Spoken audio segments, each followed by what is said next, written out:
All amigos impossible amigas, my name is Cat316 and welcome back to another episode of Reading Your Comments. It is Thursday, so for the 75th week in a row, let's go ahead and read some comments. There's a one-off Blackadder special where he builds a time machine and travels in time, as one does with a time machine. So he becomes Doctor Who, basically. Okay, well I did ask you guys to let me know if there's any Blackadder one-off specials, so thank you for that. Is there any more, or is that it? Because I know there's a Christmas special, now I know there's a time machine special. If there's any others, let me know, but I might check that out. Can you do a react to UK Shameless? Maybe.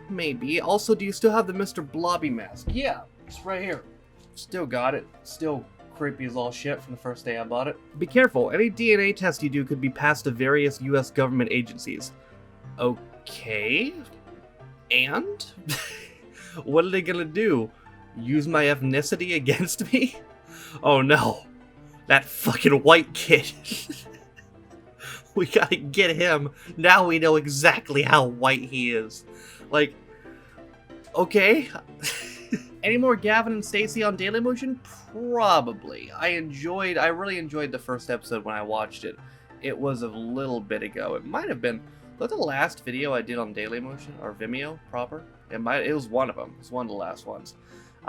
So the answer to that is probably. People in the Confused.com commercials look like Pop Tropica characters. Oh my god, they do. Fucking, anyone ever played Pop Tropica? Man, I remember that. Is that still a game? Is it still online, or has it been shut down by now? It came out in like, I want to say like 06, and it's just like an online game where you do challenges and shit. I don't know how to explain it. You'd have to play it for yourself. But I remember playing it when I was a kid when it like first came out. So I was like, what year was it? I thought 06. Let me see. Pop Tropica. 07. Okay, so September 07. So I was like 9 or 10. So I literally played that when I was a kid. That's crazy. Oh, not the kind of hole in the wall I was expecting. Yeah, I don't know if I can get that kind on YouTube, to be honest with you. I think you enjoyed saying bring on the wall more than anything. Well, yeah, it's fun to say.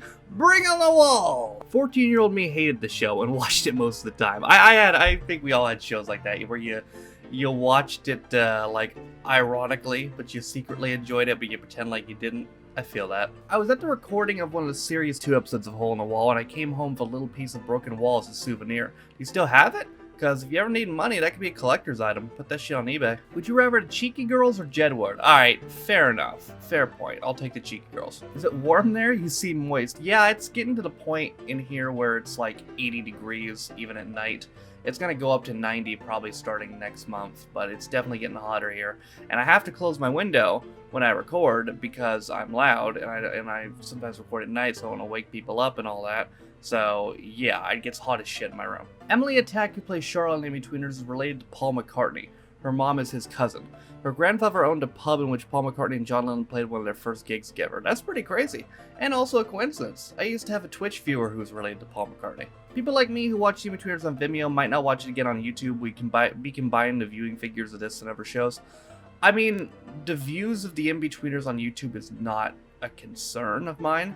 The first video did over 220,000 views. The second one did like 40k plus. Third one did like 25k plus at the moment, and the newest one has about 10k at the moment. So yeah, In-Betweeners on YouTube, definitely not concerned about viewers there. You should react to Breaking Bad, that'd be so good. The thing about that is, one, I don't really know if it fits the criteria. Two, I don't think I could upload that on anywhere. Three, I've seen the show all the way through multiple times. It's a great show, probably the best show I've ever seen, but don't really think it fits the criteria of this channel. Sorry about your cat, dude. Always enjoy your videos, especially during lockdown. Well, thank you. I appreciate it. And yeah, it's crazy. Like, all that shit with Kitty, for those of you who are around to remember it, that was almost a year ago. Like, it was almost like exactly 11 months ago that she died. This time last year, we were doing the GoFundMe stuff and fucking, so I could get her treatment and shit. That was like a year. Damn, that was almost a year ago. It still feels like yesterday. That's crazy. Why did you get banned from Vimeo? Okay, so let me tell you another story. For those of you who weren't here for this, might be newer to the channel, let me tell you another story. So I used to post the videos that go on Dailymotion, I used to post them on Vimeo, and Vimeo was a lot better because you could do 4K, which you can't. Well, you can on Dailymotion. It's just the upload files can't be more than 2 gigabytes, so it's difficult to do 4K. What else? Oh, and it had a comment section. It had a user-friendly layout and all that.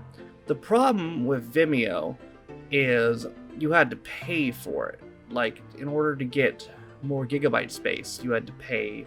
It was only like $5 a month for more gigabyte space, so I didn't really mind.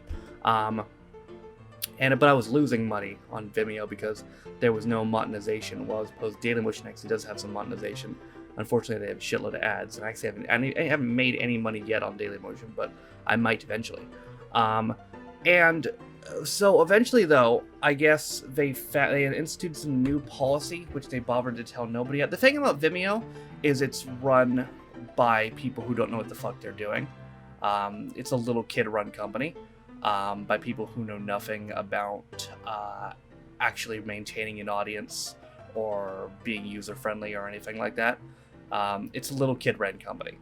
And they decided to institute a policy without telling anybody, just on a radar of like, oh, hey, if you sell commercial content, and apparently I was selling commercial content because I was letting the Patreon see the Vimeo videos one day early. And because of that, I had to pay them $240 for their premium service to be able to do that.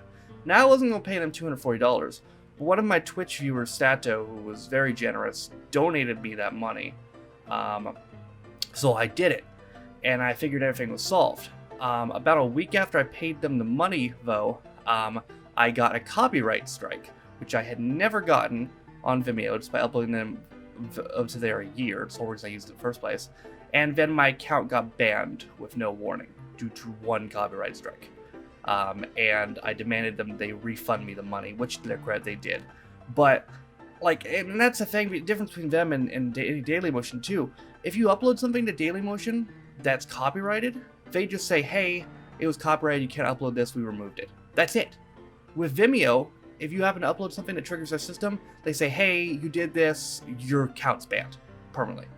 Like, it's a no warning, so it's not even 3 strikes, you're out. It's 1 strike and you're fucking gone. Like, again, to bring it back around, Vimeo is a little kid-ran company. They don't know what they're doing in terms of running a company. And if you are actually trying to build anything meaningful on there, I hate to break it to you, but it's not going to work out. Alright, yeah, well, that's going to do it for this episode of Reading Your Comments. If you liked it, be sure to like it. If you didn't like it, don't. If you want a chance to get your comment read next week, just comment down below in the comment section, the comments in this video, or pull from Reading Your Comments 74, the American Rex In-Betweeners 4, and Hole in the Wall. That was it. So, this video, the other reaction video uploaded today, and the next 2 reaction videos are placed to post if you want a chance to get your comment read next week. But that's going to do it for me today. Thank you guys for watching. If you want to follow any of my social media links, they're all down in the description down below. Thank you to all 40 of my patrons, also listed in the description for constant support of me and my channel. With all that being said, though, my name is Taffrey16. This has been another episode of Reading Your Comments, and I'll see you guys next time.